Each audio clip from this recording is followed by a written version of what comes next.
सुनीता का ये कहना कि भगवान हम लड़की नहीं बनाए, लड़कियों का जीवन जो है ना बहुत पेनफुल है। मैं भगवान से यही मांगूंगी कि अगला जन्म मुझे लड़की मत बनाइएगा, कुछ भी बना दीजिएगा लेकिन लड़की मत बनाइएगा। सुनीता का जो फूट फूट के रो रही थी, जो सुनीता का रोना देख के सच बता रही हूँ, सच में रोना लग रहा था। सुनीता को रोते देख लग रहा था कि सच में लड़की होना गुनाह है, अभिशाप है।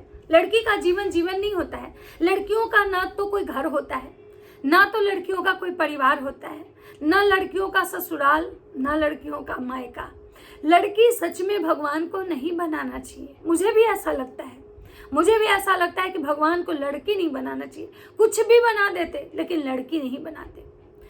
लेकिन सुनीता अभी जिसकी उम्र बहुत कम है, उसका शादी हुआ है, हाल में शादी हुआ है। शादी के बाद सुनीता बहुत खुश थी, सुनीता को एक अच्छा परिवार मिला था, सुनीता बहुत खुश थी। लेकिन अचानक, नमस्कार दोस्तों, राधे राधे, जय श्री कृष्णा, कैसे हैं आप लोग। तो आज मैं फिर आ चुकी हूँ एक नए वीडियो के साथ, क्योंकि हमारा तो काम ही है वीडियो बनाना। तो जो भी वीडियो होगा आप लोग के साथ शेयर करती हूँ, आप लोग तक पहुँचाती हूँ। तो आप लोग भी मुझे इसी तरह से प्यार और सपोर्ट दीजिए। तो दोस्तों आज मैं बात करने आई हूँ सुनीता की, विजय रिया ब्लॉग्स की बहन सुनीता। सुनीता अपने मायके आई थी राखी बांधने। राखी बांधने में, राखी वाले समय में क्या क्या हुआ सुनीता के साथ, मतलब बहुत देख के बहुत बुरा लग रहा था। लेकिन हाँ, मैं सुनीता के हस्बैंड को बहुत महान समझ रही हूँ। धन्य है वो इंसान जिसके अंदर इतना पेशेंस है कि ससुराल में उसके साथ इतनी घोर बेइज्जती हो रही थी, इतना कुछ उसको इग्नोर किया जा रहा था, इतना कुछ उसको दामाद वाला रत्ती भर इज्जत नहीं मिल रहा था, तब भी वो इंसान कुछ नहीं बोल रहा था। एकदम हंस खुशी खुशी सारी चीज़ों को ये कर रहा था। बहुत देख के बहुत अच्छा लग रहा था कि भाई सुनीता का जो पति है इतना अच्छा है, इतना अच्छा इंसान है। सुनीता बेचारी ब्लॉग बना रही थी, हंस रही थी, सब कुछ कर रही थी। लेकिन जब बोलते हैं ना कि चीज़ें मन में जब होती है ना तो कभी ना कभी बाहर आ ही जाती है। सुनीता अपने भाई को राखी बांधने के लिए रात भर इंतजार की, पूरे रात इंतजार की, एक दिन वहां जाके रुक गई। लेकिन उसको उसके मायके में ऐसा महसूस ही नहीं हो रहा था कि बेटी पहली बार आई है, ससुराल से दूसरी बार शायद, पहली राखी में आई है। जब बेटियां अपने मायके जाती हैं तो पता नहीं झारखंड में क्या ऐसा नियम है, हमको नहीं पता, लेकिन हम बिहार में हम का बता रहे हैं। यहाँ पे अगर बेटियां जाती है ना तो पता है एक अजब खुशी का माहौल होता है, लगता है कोई फेस्टिवल है और माँ के चेहरे पे सबसे ज्यादा मुस्कान होता है। लेकिन हम सुनीता की मम्मी का एक्टिविटी देखे तो मुझे लग ही नहीं रहा था कि ये इसकी सगी माँ है। मुझे सुनीता की माँ पता है सौतेली माँ जैसी भी नहीं लग रही थी। मैं ये भी नहीं कहूंगी कि सौतेली माँ लग रही थी, वो लग ही नहीं रहा था कि ये इनकी बेटी है। लग ही नहीं रहा था कि ये दोनों एक दूसरे को जानते हैं। बेटी जा रही थी माँ के पास, दामाद जा रहा था अपनी सास के पास, लेकिन सास का जो एक्टिविटी था वो ऐसा था कि लग ही नहीं रही थी कि इसी दामाद को कुछ दिन पहले परिछी है। हमारे यहाँ दामाद को भगवान मानते हैं, बेटी से ज्यादा शादी के बाद लोग दामाद का इज्जत करता है। दामाद को लोग बेटा से बढ़ के मानता है। दामाद को लोग कहते हैं कि सूद से मूढ़ ज्यादा प्यारा होता है, बेटी से बड़ा दामाद होता है। दामाद का इतना इज्जत होता है कि दामाद भगवान की तरह पूजे जाते हैं। अगर अपना कितना भी कोई गरीबी में हो ना तो अपने दामाद को खिलाने के लिए 4 तरह का सब्जी इकट्ठा कर लेता है कि दामाद आया है। दामाद अगर किसी का आता है पहले ऐसे तुमको लगता है पूरे गांव में एक खुशी का माहौल होता है कि फलना का दामाद आया है। लेकिन झारखंड में हम यही देखे विजय रिया ब्लॉग्स में कि दामाद का वहाँ कोई वैल्यू ही नहीं था। सब लोग बैठे हैं ऐसे जैसे लग रहा है कि दामाद नहीं उस घर का बेटा है, बचपन से तो यही रहा है, क्या है इसकी वैल्यू, ये तो यही रहता है ना भाई, बचपन में यही तो बड़ा हुआ है। सास बैठी है, साली बैठे हैं, ससुर बैठे हैं और दामाद जो है बेचारे खड़े हैं। दामाद को जब खाना दिया जाता है तो ऐसे ही नीचे ऐसे जमीन पे बिछा के उनको खाना मिल जाता है, प्लेट में उनके सामने ही नमकीन निकाला जाता है प्लेट में, पैकेट से, और ऐसे ही उनको ही पकड़ा दिया जाता है हाथ में। मुझे बहुत अजब लगा, सच बता रही हूँ, मैं पहली बार कुछ ऐसा देखी थी तो मुझे थोड़ा अजब लगा। लेकिन चलिए, ये हो सकता है कि वहाँ का कल्चर हो, वहाँ के जो दामाद की तरह नहीं होते होंगे, तो मुझे नहीं पता। लेकिन हाँ, एक बात तो है, इंसान तो वहाँ भी रहते हैं ना, दिल तो वहाँ के लोगों का भी है, इमोशन तो वहाँ के लोगों का भी है। लेकिन सुनीता की मम्मी का इमोशन मुझे नहीं दिखा। विजय रिया भाई हैं, भौजाई हैं, समझ सकते हैं कि हो सकता है उनके रिश्तों में खटास आया है, ये तो साफ साफ दिख रहा है कि विजय जो है ना अपनी दोनों में किसी बहनों को वो भाव नहीं दे रहे थे जो भाई बहन का होना चाहिए। मतलब विजय 500 रुपया बहन को पकड़ा दिए। मतलब माँ जाते समय मुझे नहीं लगता है कि दामाद को पैसे दी या नहीं दी, हम नहीं देखे। अगर आप लोग देखे होंगे तो हमको बताइएगा।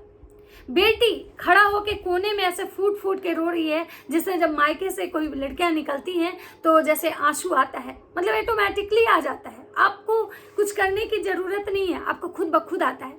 वो चीज सुनीता में दिखा कि सुनीता रो रही है, जो कि सबका कहना था कि सुनीता जब शादी के बाद गई थी, शादी में गई थी, फिर शादी के बाद जब दूसरा बार आई थी तो गई थी, तो सुनीता हंसते हुए गई थी, क्योंकि उस समय तक सुनीता को के साथ ऐसा कुछ नहीं हुआ था, सब कुछ चीजें सही चल रही थी। सुनीता को अपने भाई का इतना प्यार मिला था, शादी में इतना कुछ किए थे उसके भाई, तो उसको लगा था कि भाई मेरा भाई जो है ना भगवान है, बाप की तरह किया, इतना तो बाप भी नहीं किया जितना भाई किया। मेरा भाई सच में दुनिया के बाकी भाइयों से अलग है। लेकिन जब भाई का वो रूप सुनीता देखी तो शायद सुनीता भी अंदर अंदर टूट गई और उसको एहसास हो गया कि बाप भला न भैया, सबसे बड़ा रुपया, ये तो सारा रुपया का खेल था। हमारे भाई को भी सिर्फ रुपया चाहिए था। हमारे भाई जो है ना हम लोग का वो इज्जत नहीं किया जिस इज्जत के लिए हम यहाँ आए थे। मतलब सुनीता का हस्बैंड अच्छा है, नहीं तो अगर दूसरा पति रहता, मैं सच बता रही हूँ, वो तुरंत गाड़ी उठाता और निकल जाता और अपनी बीवी को भी कहता कि चलो यहाँ से। लेकिन सुनीता के हस्बैंड विजय के घर में जाकर रिया उनको पलंग पे बैठने नहीं बोली, वो खुद बैठे और उसके बाद वहां से वो इंसान खुद लगातार कॉल लगा रहा था, बार बार कॉल लगा रहा था, लेकिन रिया उस इंसान से बोली भी नहीं। लेकिन उसके बावजूद भी वो रिया के बच्चों के साथ अच्छा व्यवहार कर रहा था। सुनीता से रिया बात तक नहीं की। मतलब नीतू उसके घर आई राखी बांधने, तो नीतू से भी रिया बात नहीं की। मतलब नीतू विजय को राखी बांध रही थी, सुनीता राखी बांध रही थी और रिया जो थी इधर उधर घर में टहल रही थी, जो कि रिया को कुछ दिन पहले हॉस्पिटलाइज हुई थी। लेकिन रिया अपने काम में लगी हुई थी, कपड़े सुखा रही थी, बेटी को मतलब हॉस्टल भिजवा रही थी, ये सारा कुछ करने की तैयारी कर रही थी। लेकिन हाँ, सुनीता को रोते देख बहुत ज़्यादा बुरा लगा। सुनीता रो रही थी, मतलब फुट फुट के रो रही थी, जैसे लग रहा था कोई बच्चा, मतलब जो होता है ना कि बच्चा, ऐसे तो लड़कियां, हर लड़की मायके से आती है तो उसको बहुत दुख होता है, रोती है। लेकिन सुनीता का रोना देख के यही लग रहा था, बच्चा की तरह रो रही थी, एकदम मतलब फूट फूट के रो रही थी, बच्चा की तरह रो रही थी, बहुत बुरा लग रहा था। लेकिन तब भी हम देखे कि सुनीता रोई, रोने के बाद वो उसके मतलब यहाँ से वहाँ गई। उसके बाद उसकी मम्मी रोड तक, जहाँ उसके हस्बैंड का गाड़ी लगा हुआ था, वहाँ उसकी मम्मी आती हैं। सुनीता रो रही थी, लेकिन उसकी मम्मी गले तक नहीं लगाती हैं और वो सुनीता रोड पे ही खड़ी है, उसका पति गाड़ी स्टार्ट नहीं किया और उसकी मम्मी ऐसे मुंह घुमा के चली जाती हैं। मतलब जो रिया है वो सुनीता को रोड तक छोड़ने नहीं आई, उसकी बहन नीतू वो रोड तक छोड़ने नहीं आई। मतलब बहुत अजब लगा। इससे ये साफ साफ जाहिर हो गया कि भाई विजय का जो झगड़ा था, विजय जो पैसे को लेके सुनीता और विजय में जो झगड़ा हुआ था, वो उसकी वजह से इन दोनों के रिश्ते में काफ़ी खटास आ चुका है, जिसको लेके विजय को बहुत सारे लोग गलत कमेंट किए हैं, बहुत ट्रोल किए हैं कि तुमको ऐसा नहीं करना चाहिए था, पहली बार कोई अपने दामाद के साथ ऐसे कैसे कर सकता है, मतलब बेटी के साथ, बेटी घर की लक्ष्मी होती है, विजय को ऐसा नहीं करना चाहिए था, नहीं तो तुम्हारा जो बेटा है ना वो भी तुम्हारी बेटी के साथ, चांदनी के साथ ऐसे ही करेगा। मतलब सोचिए, जनता को भी बुरा लगा, क्योंकि भाई हर घर में बेटी होती है, हर घर में बेटी होती है और सबको पता है कि बेटियों के साथ क्या करना चाहिए, नहीं करना चाहिए, जिसको लेके सब जो है ना विजय रिया को बहुत ज़्यादा मतलब सुनाए हैं कि तुम्हारी बेटी के साथ भी ऐसे ही होगा, देखना तुम्हारा बेटा जिस दिन तुम्हारी बेटी के साथ ऐसे करेगा ना, तब तुमको समझ में आएगा कि बेटियों का दर्द क्या होता है। लेकिन हम यहाँ पे, चलो हम मानते हैं कि विजय और रिया गलत किए सुनीता के साथ, लेकिन यहाँ पे हमको तो सुनीता के पापा पे हैरानी हो रही थी। सुनीता उनकी तो बेटी थी, चलो विजय की बहन थी, रिया की ननद थी, लेकिन सुनीता की मम्मी वो तो मतलब, और नीतू उसकी तो सगी बहन थी, उसको तो कम से कम अपने बहनों का इतना ख्याल रखना चाहिए था। लेकिन सब ऐसे बिहेव कर रहे थे एक दूसरे के साथ, लग रहे थे कि यहाँ पहली बार ये लोग आए हैं, कोई किसी को यहाँ पहचान नहीं रहा है, बस मतलब वो उसको देख नहीं रहा है, उसके तरफ ध्यान नहीं दे रहा है, कोई उससे बात नहीं कर रहा है। दामाद बेचारा सब जगह कैमरा ले लेके घूम रहा है, ब्लॉग बना रहा है और सब दामाद ही जबरदस्ती की बातें कर रहा है सबसे। मतलब बहुत अजब लगा मुझे। बाकी आप लोग को कैसा लगा, अपनी अपनी राय कमेंट सेक्शन में जरूर दीजिएगा। तो चलिए मिलते हैं नेक्स्ट वीडियो में। अगर वीडियो अच्छी लगती है तो लाइक कमेंट शेयर कर दीजिएगा और प्यार कीजिएगा, सपोर्ट दीजिए, ज़्यादा से ज़्यादा शेयर कीजिए। तब तक सबको बाय बाय।